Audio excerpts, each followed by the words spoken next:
নমস্কার বন্ধুরা, মহাদেব গার্ডেন থেকে আমি কল্যাণী বলছি। আশা করি আপনারা খুব ভালো আছেন, আমিও ভালো আছি।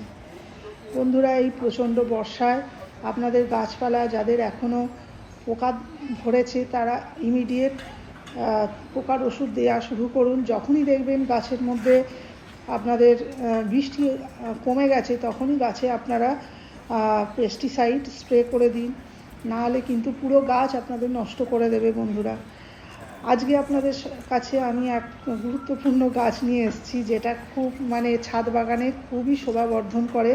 সেটা হলো অ্যালামুন্ডা গাছ। আপনারা যারা এখনও অ্যালামুন্ডা গাছ বসাননি তারা অবশ্যই বসিয়ে দিন। এই দেখুন বন্ধুরা, আমার এই অ্যালামুন্ডা গাছটা প্রায় 2 বছর আগেকার। এটা প্রায় মরো অবস্থা হয়ে গেছিলো।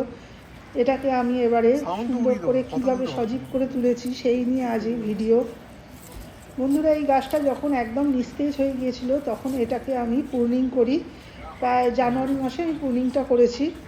প্রুনিং করে এবারে এর মধ্যে আমি যখনই প্রুনিং করেছি তখনই আমি ফাঙ্গিসাইড দিয়ে দিয়েছি বন্ধুরা।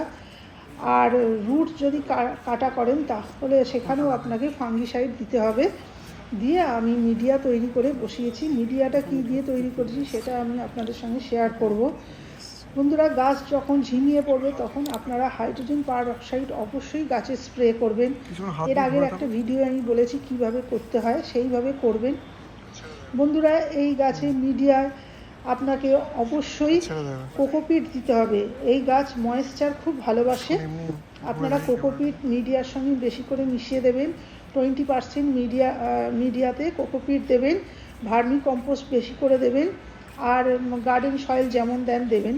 এছাড়া আপনারা নিম খোল, সর্ষের খোল অল্প করে দিয়ে দেবেন। হাড়ের গুঁড়ো দেবেন, শিংকুচি দেবেন বন্ধুরা। দিয়ে মিডিয়াটা তৈরি করবেন। তারপরে যখন গাছে নতুন পাতা, এই গ্রীষ্ম, বর্ষা, শরৎ, হেমন্ত এই সময় এরা প্রচুর ফুল দেয়। এই প্রচুর ফুল পাওয়ার জন্য আপনাকে অবশ্যই মাটিতে পটাশ সার দিতে হবে, লাল পটাশ আর সিঙ্গেল সুপার ফসফেট অবশ্যই দেবেন বন্ধুরা। আপনারা এই গাছে ফাঙ্গিসাইড স্প্রে করবেন, নাহলে কিন্তু প্রচণ্ড ফাঙ্গাস ধরে যায় এই গাছে। আর এই হলদে অ্যালামুন্ডা গাছ প্রচণ্ড সুন্দর দেখতে, আপনারা দেখতেই পাচ্ছেন। এই গাছে আমার ছোট কুড়ি, বড় ফুল সমস্তই এসে গেছে। আপনারা অবশ্যই গাছে সবসময় ফুল পাওয়ার জন্য 0050 অবশ্যই স্প্রে করবেন। যে কোনো মাইক্রো নিউট্রিয়েন্টস আপনারা এই গাছে স্প্রে করবেন, দেখবেন আপনার গাছেও ঠিক এই রকম ফুলে ফুলে ভরে যাবে। বন্ধুরা, আমার এই ভিডিওটা যদি আপনাদের খুব ভালো লাগে আপনারা লাইক করবেন, শেয়ার করবেন এবং সাবস্ক্রাইব করে পাশে থাকবেন। বন্ধুরা, এইভাবে আপনারা গাছের কেয়ার করুন, দেখবেন আপনারাও ছাদ বাগান থেকে এত সুন্দর অ্যালামুন্ডা গাছ পাবেন। নমস্কার বন্ধুরা, ভালো থাকবেন।